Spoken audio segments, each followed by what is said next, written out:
I just wanted, before I start, first of all, to sort of actually pay my respects to the Aboriginal people of this area and to actually, to acknowledge the fact that, we're on Aboriginal land, and to actually try and come from that to a couple of broad statements which I really didn't have down in my sort of paper about why I think we are actually moving backwards in terms of human rights in many ways these days, despite the best efforts of our Attorney General to convince us that, they were doing a terrific job.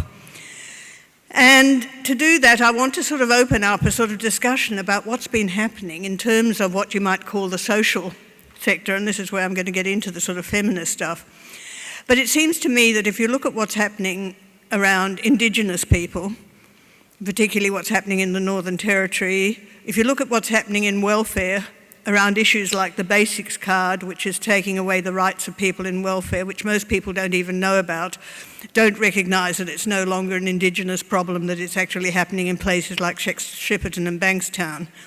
If you take a look at the whole way that we have sort of, in a sense, degraded the social issues quite solidly, taking money away from single parents and so on, and then you take a look at, what we're doing with the boat people, and I know it's a difficult issue, but I mean, we're sort of using punitive language. We seem to have moved a very long way from when I first became actively involved around this issue, which was probably clearly in the early 1970s, when at that stage I think I joined the Labour Party about Vietnam and got involved in the women's movement. One of the things that happened around that time, or certainly the 60s and 70s, and there's not too many grey-haired people, a few floating around in the audience, is it was a time, despite a whole lot of terrible things that were happening in the wider world, where we had an enormous optimism about our ability to change the world. We'd just been through a world war, which had been quite devastating in many ways, and there was a serious interest, partly in the setting up of the UN, and the UN Refugee Convention is part of that process, of saying, but hang on, we can avoid making the same mistakes, we can do something better, we can create a better world. One of the other parts of that post-war period, certainly in Australia and in the UK and most of Europe, was the development of the welfare state, which was part of, if you like, a sort of contract or compact, if you like, implicit if not explicit, about the whole issue of making sure people didn't fall out of the system too far, because we had the examples of the 1930s when particular groups were excluded, and particularly a lot of ex-service groups, and out of that came both fascism and some of the more extreme forms of communism, where there was a sort of desire to overthrow the system and put your interest behind populist movements that offered you a way out of the indignities that were forced on people during the Depression in the 1930s. So there was a very strong commitment in the post-war period to the idea of trying to create a state which actually did things about inequities, provided payments to people who were out of the workforce for whatever reason, but also brought in some of the sort of stronger things about human rights and, international obligations and responsibilities to other people.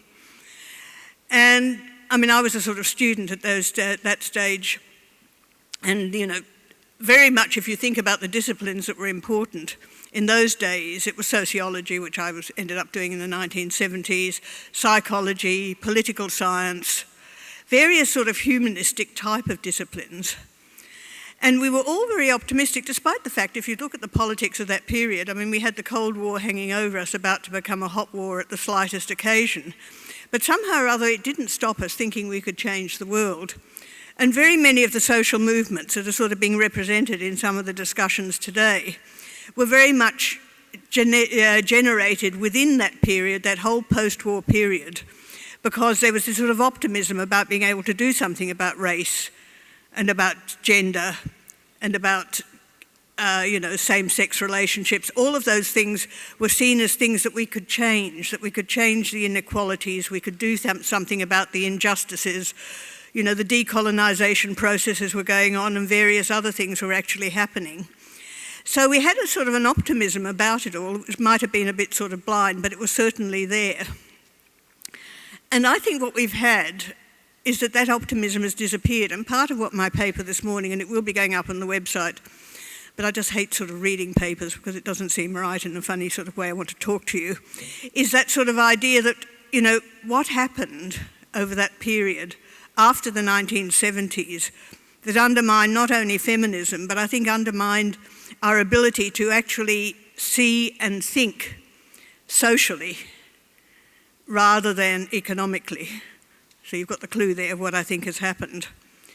Because if you sort of go back, as I say, during the 1960s and 70s, we had concepts like, you know, the Good Society, Lyndon Johnson, various other things. There was a very strong push of trying to change things. And when I started in the women's movement in 1972, actively involved in what was then the New Women's Electoral Lobby, there were huge debates within feminism at that stage. Some of the younger people sort of thought we all agreed with each other. They said, didn't you all agree with each other? I said, God, no, you know, we nearly shredded each other, demanding reform versus revolution and various other such slogans and how you work collectively and all of those other things. But underlying it all was an assumption that actually we were going to change the world. And we were going to change it in fairly definite ways because it was becoming more and more clear to us that those areas that were feminised, that were seen as the province of women, were those areas which were actually put down. So, you know, come the Industrial Revolution, the blokes left home and left it all to the women, and then eventually I remember doing my honours thesis and looking at child rearing manuals where there's a bit of regret in some of the ones around the 18th and 19th century that, you know, not having men around the place to rear children meant the children would grow up in an undisciplined or over, you know, cared for section, and so therefore we ought to sort of recognise the changes that were happening then. But, you know, by the 20th century, you had a very clear division between, if you like, community, household, domestic, child rearing and all of those things which are seen as women's work, and men's work, which was trade, commerce, business, war, all of those tough type things. And one of the aims of the 1970s women's movement, which seems to have got lost to some degree, was that we wanted to rebalance what was valued and what was seen as important, so that we actually valued relationships, that we actually valued bringing up kids, we actually valued caring for other people in the same way as we valued, or at least on a similar sort of level, to how we valued making money or making drones or whatever the other particular things are that sort of are seen as part of industry and various things of that sort. So it was a very strong push to try and change the way the world was valued. And when I say to younger women these days that we had a badge at one stage which said women who want to be equal to men had a low level of ambition, they look at me with great surprise, because these days we seem to have lost sight of that particular thing that feminism was about changing the world. In fact, we didn't use the term feminism in the 70s. We talked about the women's movement or the women's liberation movement because we thought feminists were a bit too reformist. Even those of us who were trying to reform things thought we wanted something bigger and brighter, because we worked out that getting the vote didn't do us all that much good. You know, there was an assumption that it would, including from the Women's Christian Temperance Union, that would get rid of drinking. So, I mean, I think we've got to be careful that we don't sort of make those sorts of simplistic assumptions, but we tried not to, and one of the things that we wanted to do was to change what was valued.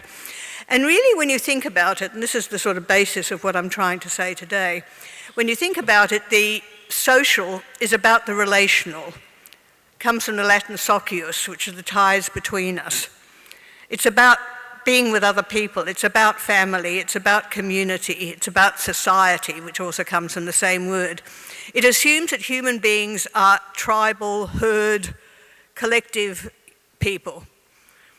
Economics, by its very basis, certainly the sort of neoliberal versions in particular, but even the Marxist versions in many ways are not much better, is a materialist discipline that looks at means of production, money, capital. But it's also based, particularly the neoliberal version, is based on the idea of economically rational man, the gentleman I used to refer to as And used to run around sort of looking at making rational financial decisions on everything. And he was at that stage, this was in the 1980s, I was writing stuff, I think I had some in The Age at that stage. On the other side was Eve, who talked about economically viable equity, you know, as a way of sort of trying to say, you know, we've got to actually look at fairness as well, because economics has no way of dealing with fairness.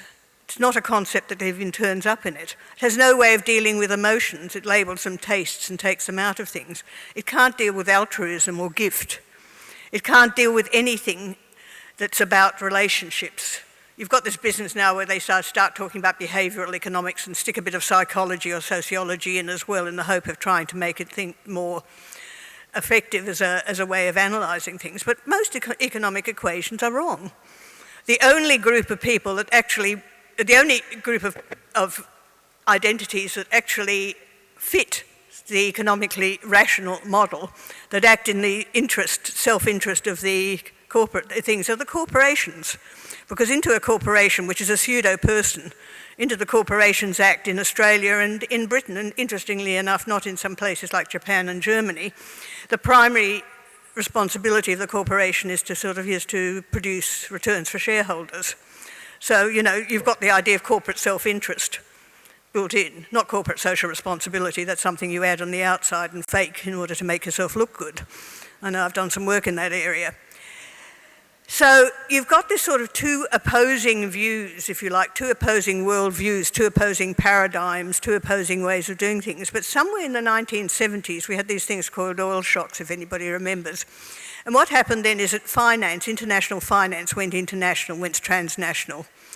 And what happened then is the big corporations, in a sense, had lost any vision of their need to actually control the nation state or get resources from the nation state. So you've got a very strong push to say the nation state has passed its time, all the growth that we've had post-war really was a bit of a waste of money, all of that stuff that Keynes pushed out about government spending, cut it back, and corporations were not prepared to be taxed out of existence by people who wanted to actually redistribute money. So you had this extraordinarily strong push that started a little bit in the 70s, very strong in the 80s under Reagan and Thatcher, and then it sort of faded off into normality. I did an article on Maggie Thatcher recently, and one of her quotes I found was when asked what her achievements was, and she said one of her great achievements was Tony Blair. And they said, why? And they said, because he didn't change any of the assumptions that I'd actually put into place about how government should be run. He just tinkered at the edges. And I think you can apply that to the Labor Party in Australia in many ways too, because Keating and Hawke were very much neoliberals in what they did, even though they tried to do some other things alongside. But by the time Howard got in, it has actually become almost entirely neoliberal on one area. But accompanying that was a set of extraordinarily conservative views about social behaviour. So in a sense, we've got that, and we've got that sort of very clearly coming through now. And if you go back to what feminism wanted, I mean, we came into the 80s having actually won many battles. We'd won all the legal battles, and parche to the lawyers in this auditorium, the legal battles are not enough. I mean, I was kept scribbling notes when Mark was talking about the fact that, one of the points I think it's Max Weber makes is that power only works when it is actually legitimated by the people over whom you have power. So, having rules, they have to be accepted to some degree by the populace, otherwise you actually start getting problems. And if you start getting credibility problems, democracy gets into trouble.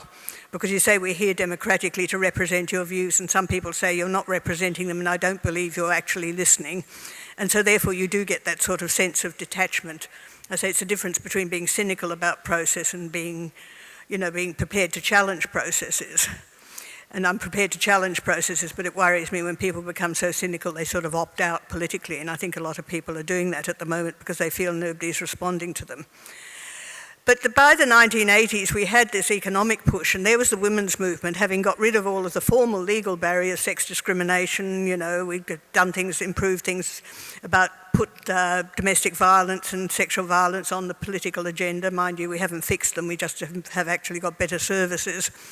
We've done various things about sort of media and other sorts of changes. There was a whole lot of changes in the workforce and so on. We introduced EEO, and I remember having discussions about EEO, because one of the people that was the first national, federal EEO person is a friend of mine. We were talking about it only the other day. I hate to tell you this, but EEO wasn't about getting more women onto boards full stop. It was actually about changing the workforce by making sure that we had women in positions of power that they could actually subvert and change the system. But unfortunately, the system worked that out. And so within a very few years, those of us that had infiltrated in the late 70s and early 80s mostly found ourselves bounced out of the public service and other sort of corporations to be replaced by good girls who were prepared to do what they were told and weren't going to threaten their future careers. I used to tell my students, don't follow my example, you end up with a lateral career and not a vertical one. If you want a vertical one, be a good little gumnut, do what you're told and rise up through the ranks. But don't then pretend that you're going to change the world because you've actually, A, got no idea how to do it, and B, you've been captured by it. So I have no patience with women on board sessions where they actually never tell people how to subvert the system, they only tell them how to subvert themselves so they fit into the appropriate gap.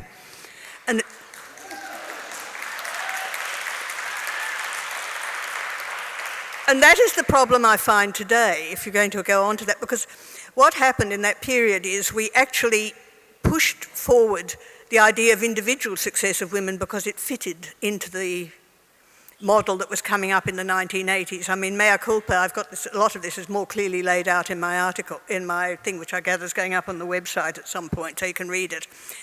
But I mean, the point about it is that, that I can remember rewriting all the stuff I'd done about childcare, which I'd been very much involved in terms of childcare should be there in order to sort of give free women to go into the workforce because this increased productivity. How often do you see that at the moment? All the time. Childcare's in DWA amongst the employment stuff. Why? Because we've found out that A, it increases women's productivity, and B, if you've been to a decent childcare centre, before you go to school, you're more likely to get a job when you're 18. And I kept thinking, what happened to the social idea of childcare? What happened to community childcare, which was started very much in Melbourne by Winston McCackey? What's happened to all of the idea that, that child rearing was something we should share, that it was we needed to change the whole idea of the privatisation of the family home? And we seem to have lost that. That all sort of disappeared in this particular time. And right throughout the 80s and 90s, if you think about it, and I did have quite a long think about it, we didn't make much progress at all. We caught up on some of the things we hadn't done when we were in the 70s and early 80s. By the 90s, these were a trickle. By the new century, they were even more of a trickle, and some of those are actually somewhat sus. So if you look at where we are at the moment, if you look at some of the current policies, there's actually no respect for any role that people play under the current government, and our last PM, unfortunately, for anybody who is not in the workforce. The entire emphasis is get a job. And you can see that through the sole parent stuff, you can see it through many of the arguments about that, despite the fact there's not enough jobs around. I won't go into all the details. There's no recognition that being a sole parent is a job, and what you're trying to do is find ways of combining it with paid work. And by cutting their payments when 60% of them were already in the workforce and dropping them down to a lower level of payment, not only did you make them poor, but you also damaged their capacity to actually get a part-time job because the taper rates dropped and so on for those that didn't have part-time jobs. So I just think that's an appallingly nasty piece of policy. There's an interesting debate going on, I'll briefly mention, on paid parental leave between Jenny Macklin and Tony Abbott on the whole thing there. I'm a supporter, oddly enough, of the Abbott scheme, which also turns out to be the Green scheme with a few minor amendments. Why am I doing that? Because for every time I have been part, since I started in the women's movement, the idea of paid parental leave was to pay people at their rate in order to make it clear that parenting should be recognised in the workplace as a normal thing for workers to do. It should be part of the working conditions. If you pay it at a standard rate, it's a welfare payment, and Macklin herself admitted that last week. So we've actually lost one of the things that we wanted very much in the early women's movement, which is to say workers actually have private lives which need to be acknowledged in the workplace. And they're not. The workplace is more macho now than it was when we started. One of the points I wanted to raise is the fact that we need to look at things like cutting working hours. Those of you who are old enough to remember we went from a 40-hour week to a 36-hour week to a 35-hour week. And then people were actually worried that all of the technology would create too much leisure. And then there was a deathly silence, and working hours actually went up. Formal working hours now for full-time work are closer to $50, is 45 to 50 hours a week. There's no way you can combine being a human being with those sorts of jobs. So I think that this is one of the areas where the women's movement has lost out very badly. The only way you succeed these days is by becoming a surrogate male or accepting second-class citizenship. And second-class citizenship involves doing part-time work, because after all, you can't possibly be a serious worker if you're a part-time worker, despite the fact there's actually, when you talk about productivity, there's evidence that part-time workers actually are more productive per hour worked than full-time workers. But you're regarded as a good worker if you're prepared to do 10 hours a day, even if you spend 8 of those wandering around, sort of, playing with your various devices. You're there, so we've got to get over presentism. So I suppose, how am I going for time? I've got 5 here. I suppose what I'm trying to say is, I think feminism has lost out badly over the past 20-odd years, because some of us, feminists, and the whole world, the whole sort of world that we live in Australia and to some degree in the UK and the other countries we imitate, the Anglophone countries particularly, lost out on the idea that the social was even important. One of my slogans for this election, and more generally, and if anybody wants to talk to me about it, I'm unfortunately going to have to do a runner to catch a plane, but my emails are around and find it, is to start a campaign saying we live in a society, not an economy. Let's put economics back to the ways that we pay for things and hopefully not undermine equity and various other sorts of good social arrangements within the society. Let's get away from the fact that the market is a distributor. People who believe that is a good distributor, people who believe in the capacity of markets to actually distribute goods and services on any sort of fair lines, are fundamentalists of the same sort that we're always highly critical of within religion. It's a set of beliefs, it's got no basis in fact.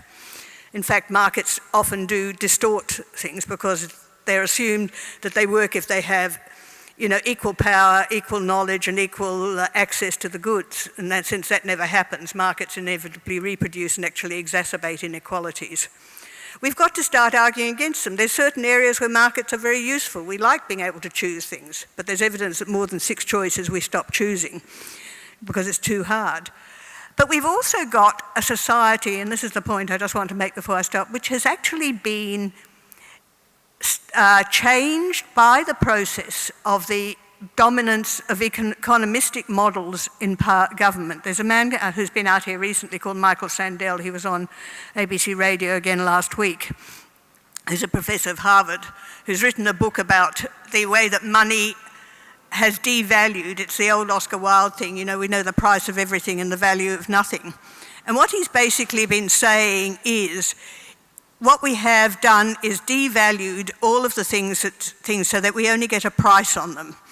And we get prices on everything. We get footballers who've got sponsorship jerseys on. Everything's got a price. Everything's done on economic grounds. The idea of emotional, relational, right, wrong, none of those debates ever come up and things like that. Oh yes, the football club wants more money. Well, let's just sell it off to the nearest grog thing, never mind anything else. There's an amorality and even an immorality about the way that we make decisions on money grounds, but it's seen as the only appropriate way to make decisions. He raised, when I heard him in Sydney, and I'll just quickly go through it because I think it's a very good illustration, a case for an audience at the Sydney Writers' Festival where he said, in Canada, the Inuit were exempted from the walrus quotas because they had a traditional relationship on hunting of walruses. They came back to the Canadian government shortly afterwards and said, we want to start selling hunting licenses.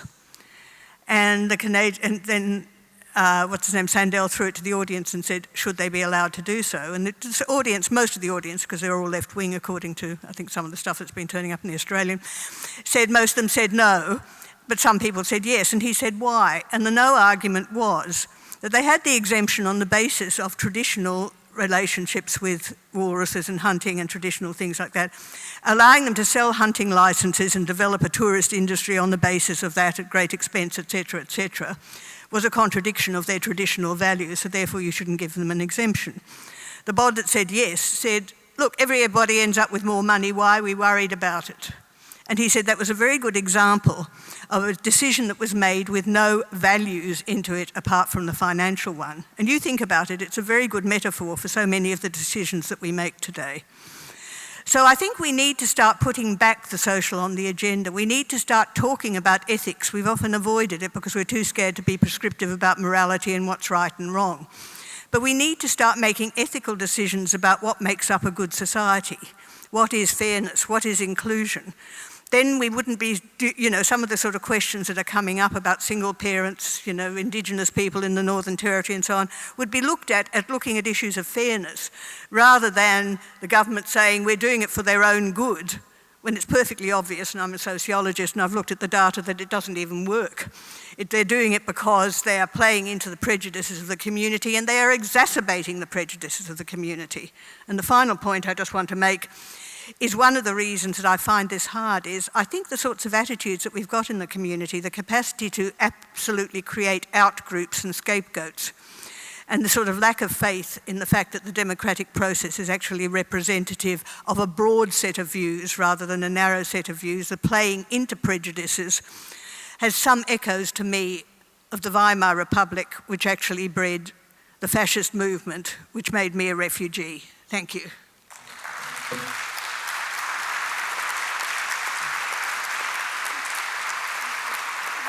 Yeah.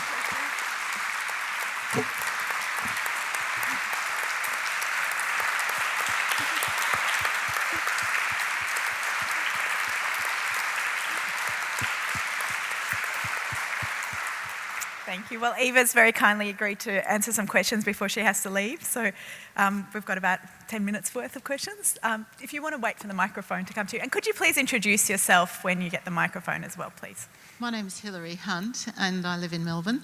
I just wonder, I wouldn't mind asking about the situation with regard to why our populace has really changed, because I have a feeling that young people, once they've come through school, are great thinkers, and if only we could encourage them to communicate better once they get to tertiary institutions. And there are 2 points I'd like to make, I guess, and I wonder what your feeling is. One is that during the Howard era, there was the withdrawal of the compulsory union fee, and that stopped a lot of political comment, and it was a deliberate decision of that government. And the other thing is that students now very rarely attend campus. They are spending a lot of time earning money to be able to pay for their fees, and that has absolutely suppressed the opportunities for young people who have a lot of ideas and a lot to contribute towards society to be able to create groups that can contribute enormously to our future. I agree with you on your sort of those points there, but you have to put that in the context that universities have become tarts that sell public knowledge for the highest bidder. So they've all turned themselves corporate, and that in itself undermines a whole lot of the capacity to do it.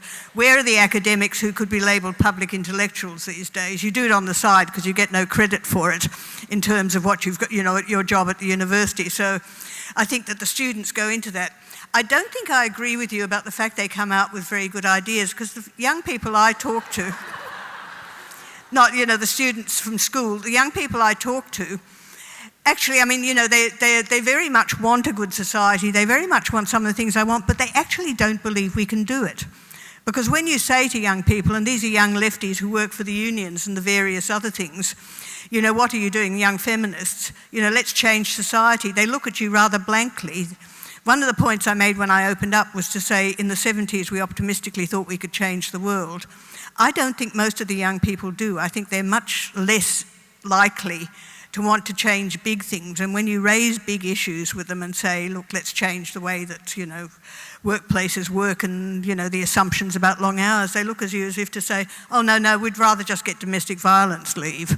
So there's a sort of sense in which a lot of the demands just gets down to sort of adjustments to the status quo, because they grew up through, the neoliberalism of the Labour Party and then the Liberal Party, and they just don't have the sort of broad sense of wanting changes and of needing to do it, despite the fact they're very social in their social activities. When you start talking to them about political activities, they actually find it hard. They're good complainers. I think the demonstration which I addressed this morning briefly is a very good example of that. They'll tell you exactly what's wrong with the world, they'll complain, and there's some really good complaint things, and we've got some good complaint websites, Destroy the Joint and various other things. But when you say, where do we go from here? people tend to look at you. So I mean, one of the things I want to say, and I probably should have said it at the end of my speech, but I've just remembered it, is the fact that basically I think it's important for women and feminists in particular to try and lead some new thinking, because the only way we're going to get change to the basic gendering of almost everything in society that still exists, despite the fact we've got the legal barriers wrong, is if we as women become articulate, competent advocates. And unfortunately, we're not. A lot of women feel really uncomfortable about standing up in public. They feel really uncomfortable about making speeches. They feel really uncomfortable at applying for jobs unless they're actually totally fully qualified. We seem to have somehow, over the last 30 years, not bred a lot of incredibly confident and comfortable people who are out to change the world, but people who actually don't really think that they can make big changes. And I think the challenge that I'm throwing up to this audience and anybody else who wants to do it is, how do we actually get the big picture back on the things, and how do we get a feminist sort of gender-free big picture, which doesn't tie men into always being the provider, that doesn't tie women into doing all the unpaid work, because that stuff we haven't shifted really over a very long time, and that's, if we don't start shifting some of those sort of basics, we still stay in a sort of society where gender is going to be distributed. I wish I could agree with you about young people, but as I say, the students I've had and some of the younger groups I'm working with, I find depressingly enthusiastic about making small changes and slightly confused about the fact that big changes are even possible.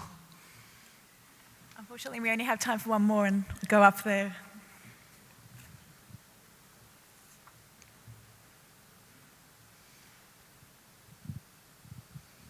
Thank you, Eva. I really enjoyed your presentation. I wanted to ask, as somebody who is quite dismayed with a lot of my fellow colleagues, my fellow female colleagues particularly, for you to comment on the demise of our first female Prime Minister and what you think that means for women generally in Australia. Look, I mean, I've got myself into trouble from various feminists, which is the other sort of problem. I think there's a sort of some feminists that think slap, slap, we've all got to say the same thing or else we'd actually get ourselves into trouble. That's the other problem we have with women, that stroppy women are often beaten up by other women, not necessarily by the blokes. And I'm one of those, that's why I'm a difficult woman. I think Julia Gillard had a very tough time, at least quite major, you know, because she was a woman. But I think as a Prime Minister, she wasn't that crash hot. Her social programs were not good, her sense of those things there. So, I mean, she wasn't bad enough to get rid of, but she was certainly not to be put on a pedestal. I think it's very important that we sort of actually note that, because if so there's some people, including Anne Summers, that are sort of going into a totally hagiographic, put up on a pedestal thing about everything she did was fantastic. And I think if we do that, we will damage the possibilities, because if we had a perfect woman Prime Minister who was rolled, then it becomes really depressing to try and do it. But if we acknowledge the fact that there were flaws on all sides and the political situation was really difficult, then it shouldn't discourage other women from doing it. If they're going to be discouraged because one woman has been rolled in a particular position, we might as well give up. I think it's not a case of doing that, but I think women have to, you know, we have to realise that many of these things are tough. And maybe we want to change the way the cultures work, and I think we do want to change the way the cultures work, but we're not going to change it by sort of, you know, saying that we're not going to become part of it just because, you know, the first one we got done over. She got done over for a range of reasons, some of which were gender-related. She acknowledged that herself. And I think we've got to accept that. But we've also got to regard what happened to her and the reaction to the original misogyny speech as symbols of some of the things that are very wrong with our society. If we use those examples of sexism, and I'd say tie them back to, if people remember 2 or 3 weeks earlier we had racism at the AFL, to find out that we have actually got a much less civil society in terms of acknowledgement of outgroups. If we can actually start looking at the causes of that, that's the reason I'm emphasising the neoliberal stuff, rather than fighting the manifestations of it on a singular basis, then maybe we can actually change society. But as long as we sort of fight the brush fires and without looking at the causes, without saying how come after nearly 40 odd years of active feminism, we still have these particular attitudes running rampant and in fact getting worse. If we don't do a social analysis, you can tell I'm a sociologist, but it's actually important. If we don't start looking at why we have created that sort of society, and that's why I think the Sandel thing about the coarsening of the social decision-making is so important, that we need to start fighting against that, then we can't change things. And then it will be really hard for women to get anywhere at all unless they are turned into complete surrogate men. And then what's the use of having them there? I mean, and justice firms, they should actually have a go. Just a last word, one of my bosses once said to me, you know, true equality for women is when we get as many female fuckwits in top positions as male fuckwits.